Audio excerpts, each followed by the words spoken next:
Hi, today we are solving one of the most famous string problem, longest palindromic substring. This problem is very important because it teaches a very powerful interview idea. Expand around center. First, what is palindrome? A palindrome is a string that reads the same forward and backward. For example, if you have A, B, A, and if you read from left or if you read from the right, then the string that you read will be equal ABA and ABA. But ABC is not a palindrome, right? ABC, if you read from other side, it will be CBA. Let's understand the problem. We are given a string. We need to return the longest substring that is a palindrome. Important word is a substring. That means continuous character. For example, in this BABAD, the possible palindromes are the individual characters, that is the one we can consider, and the combination. For example, A, B, D, the individuals are those we are considering as a palindrome, and combined one will be BAB or ABA. These are also a valid possible palindrome. In these things, the longest will be the three, right? BAB or ABA. Both AB and BAB, both also a valid answer. So how we can approach this problem? First, if you think the brute force approach, so we can generate all substrings first, and then we can check is this generated substring is a palindrome or not, and we can keep track of this track of longest palindrome. But what is the issue here? The issue is that the time complexity will become expensive. It is big of n cube. How first we are calculating how many substring exist, so it will take n square time, and to check if it is a palindrome or not, the each generated substring is a palindrome or not, it will take n time. So it is very expensive. So here, can we do it better? Can we think of other optimal approach? We can do it better, right? So the key observation that we can do here is every palindrome expands from center. If you observe, see ABA, the center is B, right? It is expanding from the center. B will be center AA at the both the ends. It is expanding from the center, right? That is the observation we can keep in mind. The important concept is palindrome can have odd length or even length. We need to consider both that point also, odd length and even length. Odd length, for example, it is ABA. It is odd, right? We can get the center B. For the even, we will get two centers, right? If you have the string of A, B, B, A, then you have 2B. So we need to consider in between those two B. That is the center in the even characters or the string. That is extremely important. The main idea is, what if we try every position as the center, then expand outwards. Suppose string is B, this string is B, A, B, A, D. Let's take center as A or A. So the left and right expands B and B, right? So the character matches. Expand again, outside bounds, then stop. So the palindrome found in this string is BAB or ABA, right? How expansion works here? We keep expanding while the expanding character are equal. See, the center is A, right? Then the left and the right should be equal. Left and right should be equal.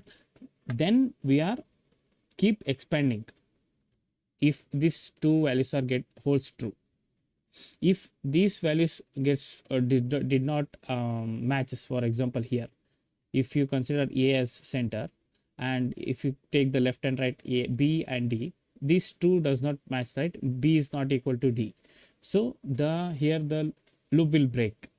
So this is the point where we need to consider the important check. As I mentioned earlier, the we must check two cases for every index: the odd length palindrome and the even length palindrome, right? That are the two cases. If it is a odd length palindrome, then the center will be a single character. If it is a even number, then the between two character will be a center. Why this case matters? If you only check odd centers, you will miss BB, ABA, CBD, BBD. So you will miss that even part side, that two the pairs that you can consider as a palindrome, that you will miss if you did not check for the even numbers, right? So let's move to build the algorithm. First, for every index we expand for odd palindrome, and we will expand for even palindrome. Then we will keep the longest answer. That's it. That's the algorithm that we need to build. Okay, let's move to the code here. This code, you can pause and look in the code later. Let me explain the code.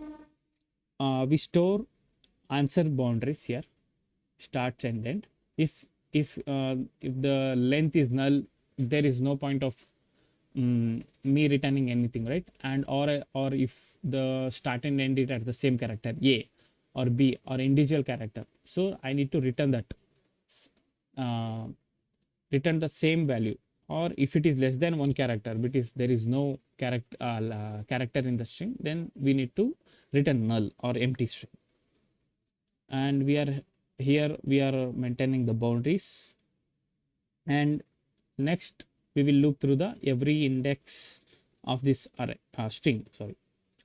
First, we treat every character as a potential center, and we expand for or odd palindrome, and we also expand for the even palindrome here.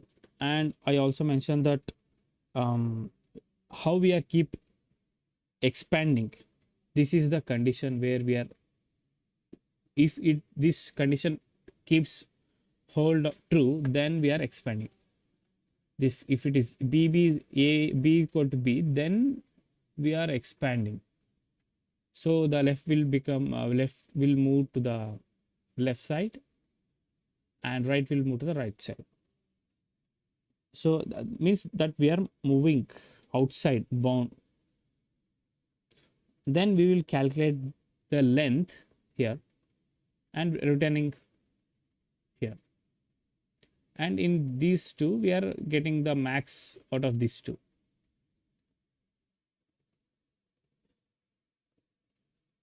So at the end, if the current palindrome is greater, then we will update start and end. For let's dry run the CBBD. This one, let's dry run this. Let's start with the C. And if we length is equal to 1, so even will become CB, not a palindrome, right? CB. Next, we move to the next character B. It is an odd number, right? So we will expand from left and right, and the palindrome, the string will become BB. So it is a palindrome, right? But if you consider full expand, full then it will become the right will become C and right will become D and left will become C. So this is not a valid palindrome. Only the BB is a valid palindrome. So for every index we are expanding across string. So the total time complexity will be O of n square and the space complexity will remain constant.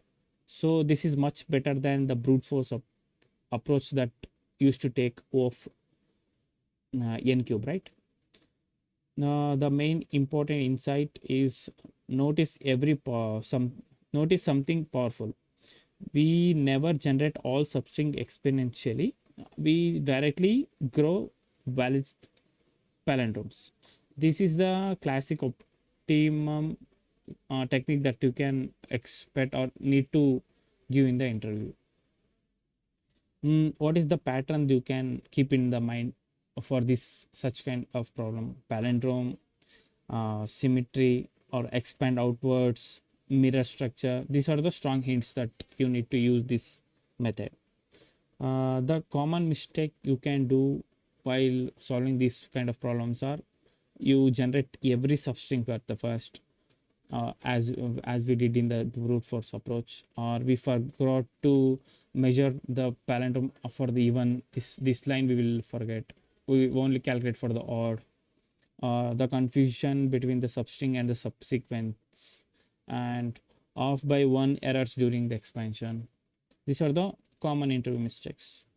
And very important intuition is palindromes are symmetric. So instead of checking every substring blindly, we grow outwards from symmetry points. That's the real interview insight. And the optimal advice I can give in this discussion is there is also a linear time algorithm called Manchester's algorithm. That will take complexity of O of n, but this is much shorter and it is out of our video scope. Yeah, that's the final takeaway is this problem teach a huge interview lessons. Sometimes understanding the structure of the problem is more important than memorizing the algorithms. So the structure is here is the symmetry that you need to keep in the mind. Yeah, if you understand the explanation, if you like this one, you can check out my other videos. Thank you.